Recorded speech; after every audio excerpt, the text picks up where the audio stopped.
Namaskar, good morning, and welcome to Sattology, Debunking Mythology. We have an amazing guest, and we are speaking to her. She's an English language or teacher from India, and you'll be amazed that in US we only speak two languages, maximum three. Two are English and Spanish. And in India, we have 3,600 officially recognized languages. And but the common thread is Sanskrit, and which is also Indian English also. Common thread is Sanskrit. Next week, we'll have a show in which we have Jeffrey Armstrong and me. We'll talk about something on this. So today, we have this special guest coming, and we are discussing today how language defines our outlook. So without delay, let us welcome Professor Abhilasha. Namaskar and welcome. Namaskar. Thank you. It's my privilege to be amongst you. And before I start, I will just go for a very little prayer, of course, in Sanskrit.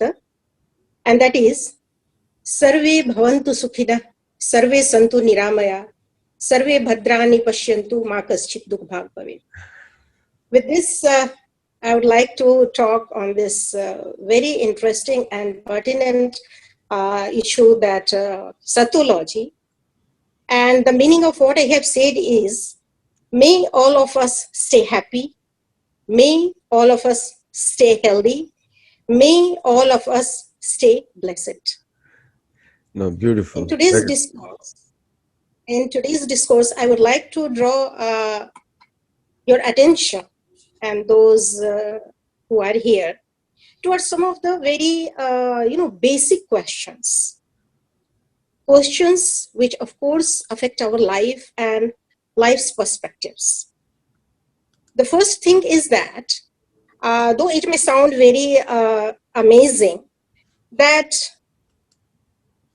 does it affect our perspective, the way we view life, the language we do speak? It is it may sound intriguing, but it does. How so? Though it sounds a bit crazy, but some of the social scientists, they have taken, they worked upon a tribe, Himba tribe, that is. They took their research upon that tribe. And those researchers like John R.L. Davis, Jules Dolloff, and others. And they took this cultural group as subjects. And the result was quite fascinating, because these cultural groups have very few names for colors. And apart from different shades of green, they were unable to recognize. They had no name for colors like blue and others. So that is one point. The second point would like to, discuss is how the West started studying the East with the a priori knowledge, a knowledge which was already fixed, or rather better to say prefixed. Whatever knowledge we have in our Hindu culture, Indian culture, right now it will be better to say, it is a posteriori. Not a single scripture, not a single theory we have propagated is based upon a priori. It is based on self-experience. It is based on practicality. Our sages were almost a scientist. So this is the second point we will discuss by and by why I'm mentioning these things. The basic difference between the projection of life, because initially I said that life appears differently for the people who talks different language. So the basic difference is what we find in Hindi and English literature, that is East and West. is that we will have to start with the story of creation of life itself, how life came to be on this earth. Uh, for one, for the West, life is the result of man's first disobedience. The disobedience, which was the offense, was done by none other than Adam and Eve. And what was the disobedience? So they ate the forbidden fruit of knowledge, and knowledge, which is called jnana here, jnana. And because of testing the fruit, because by testing the fruit, obviously they must have gained some sort of knowledge. So because of this, they were expelled out of the Garden of Eden, their father, the God. And they came on earth and kept on multiplying their miseries too. Hence, life is tragic, became tragic for them. Obviously, it was bound to be. So, it was the result, life is the result of first sin done by Adam and Eve. When we come to the East, the perspective is quite different. Here it is said in the Uttarkand of Ramcharitamanas, those who are just acquainted with Tulsi Manas, I quote, Bare bhag manushtan pawa, sur durlabh sadgranth nigawa, sadhan dham moksh kar dwara, pai na jahi par lok sawara. Means, human life is very precious, very, very precious. Why so? Because it is the result of good karmas of thousands and thousands years of birth and rebirth. And it is the only medium, I just repeat myself once again, it is the only medium, this human body, which can take you out from this cycle of life and death. And which is called, if you are beyond this life and death cycle, it is called moksha. And that is why it is so very important, not even available to God. So you see the difference. For the West, it is the result of sin. In the East, it is the result of all the good deeds you have done, you have performed in the thousands years of your birth and rebirth.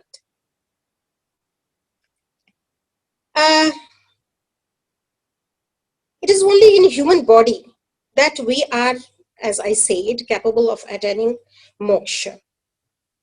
Now, another question I will throw towards you. The concept of tragedy, because being a professor of English literature and being an Indian, I have, fortunate enough to have the perspective of both. Tragedy and English literature is the most beautiful form of art and must picture the change from prosperity to adversity and must end in misfortune. Obviously, it was bound to be so. Because if drama is the imitation of life, and if life is the ultimate result of sin, suffering was its ultimate result.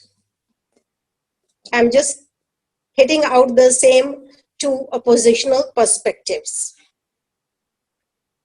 But when we study the classical Hindu literature, Sanskrit literature especially, we find that happy ending was traditional. Here, it must end in misfortune.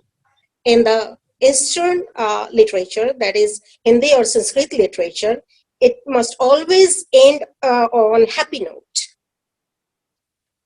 Here, the principal form of drama, which is called natak here, Nataka, is declared in the Sahitya Darpan, like Aristotle's Poetics. Sahitya Darpan is classical example where we find the theories of dramas.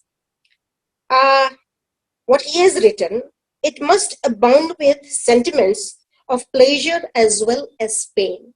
But pain must always be a kind of small episode. In Greek tragedy, suffering is an essential element. In Indian literature, just the opposite. Once again, we can raise the question, why so? This attitude was prompted by their religion. Religion, what we called dharma. And religion is not the exact translation of dharma. Because in Indian philosophy, in Hindu culture and civilization, dharma is not simply some sort of rituals, but it is a way of life. And another important point is dharma has never been static here. It is fluid, it is lively, it is pulsating thing which goes on. And that is why it is never static. It is not dead. And that is why it is not radical too. Only once something is dead, it can afford to be radical. One who is lively will always support life in every form, in every way. Uh, why? Because in Indian culture and literature as well, which is supported by our Vedic philosophy, life doesn't end, but it just moves on in its cycle of life, death, and rebirth, birth, death, and rebirth. It moves on. And until an individual, a human being, accumulates the energy to take a quantum leap and jump out of that cycle, which is moksha, which is pure bliss, which is ecstasy, the process keeps going on. Another pertinent point I will raise is about the Adi Shakti. We do worship Adi Shakti, goddesses here. But before I start with Adi Shakti, I will just like to discuss something about Lilith. I don't know how many of us have heard about the name of Lilith, but strangely enough, and it was quoted by Sandra Gilbert and Susan Guber. And because African American literature is my specialization, while studying it during my research, I came to know that it was not Eve, rather Lilith, who was the first wife of Adam. Eve was created later on. Why so? Because Lilith, she was created along with Adam, and not what later on in the biblical myths also what we study, that Eve was created out of one of the ribs of Adam. It was not so with Lilith. And so they were equally powerful. They stand on equal footage, which was not acceptable to Adam. And otherwise, Lilith, the predecessor of Eve and first wife of Adam, she would not subordinate herself to Adam, and hence she was cursed. She was sent out of the Eden and was cursed that she will have multiple children, she will multiply, but she will devour all her children herself. So just she wanted to be treated equal with Adam, she was cursed. Eve came later on, and she was a dutiful, beautiful wife of Adam. So uh, they start living together. Let us come to the Eastern culture. How female character, how the women have been conceived. Here, woman is called Adi Shakti. And when we go through some of the scientific researches, especially in the field of genetics, though I'm professor of literature, but just to support what I'm saying, it's not just like what I say, but I will try my best to show it too. Uh, in the field of genetics, some of the scientists have found that the DNA of women is far, far older than the DNA of male. Female DNA, that is mitochondrial DNA. And another important point supported by scientists is that the X chromosome, it carries bigger amount of instruction than Y chromosome. Another scientific fact is that Y chromosome may change. It carries less instruction, but mitochondrial DNA, which carries this X chromosome, it literally transfers whatever information it has gathered from the mother to the second generation, especially the daughters. And we call woman energy the Adi Shakti. Most of the goddesses we do worship are called Mahadevi, Mahadurga, Mahakali. We have only one God, only one God who is called Mahadev, Lord Shiva. But even here, the only Mahadev, he has to be defensive when it came to Mahakali. When she came into her original form, Lord Shiva had to give up. Why it is so? Because it is Adi Shakti, the female energy, which is the causational force behind creation. Otherwise, what we call energy is there, but it is latent.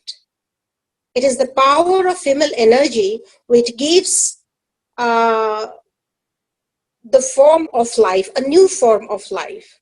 And that is why we do worship female energy. But there in Western culture, she was cursed. And when we talk about feminism and all the things, for us, it is nothing new. Some of the other pertinent points when I was teaching my students, especially this tragedy, that as I will go to the poetics and Natya Shastra, Bharat Muni Natya Shastra, their plot and character and language and ornamentation, which is called, these things are important. For us, sentiments, which is also called theory of rasas. 8 permanent rasas are there. Here in Indian literature, the Sanskrit one, the main focus is how some of the emotions, some of the sentiments affect the whole of your biology. When I'm saying the whole of biology, I'm talking about in and out both. It is not only your physical physiognomy, but your emotional, spiritual aspect too. It touches, it transforms, it gives it just a new kind of direction. It is not simply cathartic, but it helps to uplift your individuality and take it on to the second level. That is a growth, individual growth also. So that was the basic difference when these two great stalwarts, Aristotle and Bhatt Muni, looked towards life, towards literature, and how it can affect human life. These are some of the questions, and I think we may discuss it in some other talks on a broader scale, because it was just my introductory lecture. Talk better to say. I wanted to just not give you some opinionated, formulated kind of talk, but rather I would like to coax you to question yourself, to provoke you to question yourself, and some of the things which has been given. We accept the things, the theories, without questioning them. That is why initially I said that West always looks towards the East with a priori knowledge, a very set pattern. The perspective is already fixed. It is not alive. And this is the reason why I won't say that it is the fault. I can just say that it was the reason why the perspective, Western perspective, couldn't understand the Eastern fluidity of life, the Eastern way of looking at things, the Eastern, dharma, the Eastern culture, which is still lively, which is still alive, and which can't afford to be radical. With these few words, I would like to just say thank you to Aditya ji for providing me this wonderful chance to talk to a wonderful audience. Thank you. Thank you. I have one question for you. So first of all, Yeah. our talks are mostly discussions. So I'll just have one question only, and we have very limited time. So in your talk, you mentioned about the identity. So I have seen that India has the world's largest number of English speakers, more than the combined population of UK, US, and Australia. So India has more Yes. English speakers than that. And most of the countries, if you go South America and other places, Yeah. they also speak the language of colonialists, like they speak Spanish or Portuguese, and native languages are not there.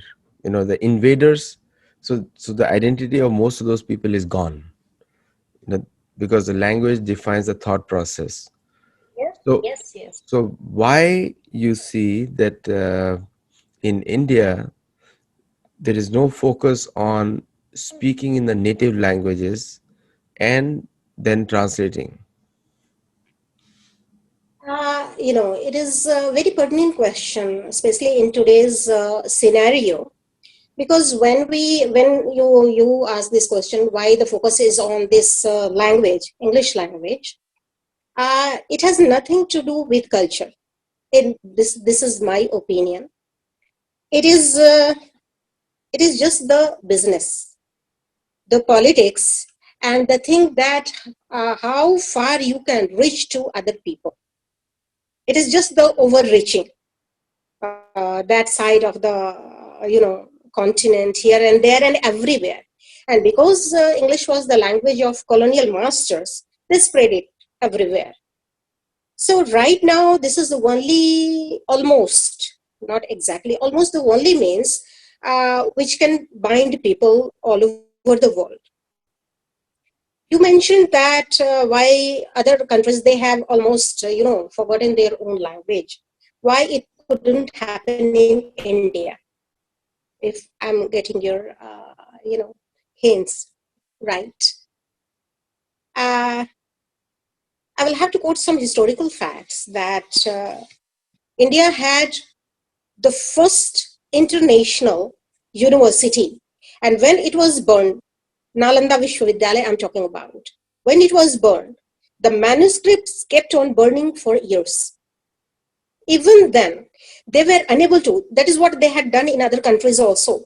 They burned whatever they had. And other, people from other countries, they had to begin from the beginning. They had to start from zero. But still, they tried the same thing here, the same strategy there, but they couldn't kill, they couldn't destroy this Sanatan Dharma completely. Nobody can. Because it is not only in the manuscripts, it was not only in the university, it is encoded in our DNA.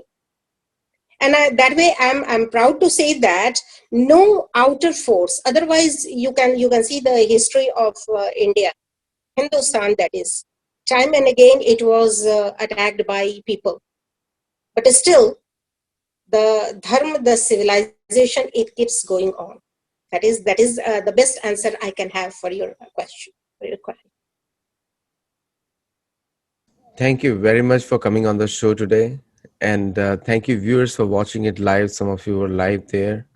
And so at Sattology, our always the attempt is to say Ramayana, Mahabharata, Bhagavatam, the very ancient books of India, are truth, science of truth. And the Western Indologists, I would say Indologists particularly, not all of you, but some of you, or Western Indologists have done a great disservice to the Western audience by undermining the ancient literatures of India. Like one of the famous colonialists, Max Muller, quoted that all Vedic scriptures are not even 1% of one line of written by any Western poet. Now that is debunked multiple times because there are more scholars of Bhagavad Gita in America, beginning with Mark Twain and many other people who have studied Indian literature more. And Indian literature is far more commented by the Western professors and Indologists than any other scripture of the planet.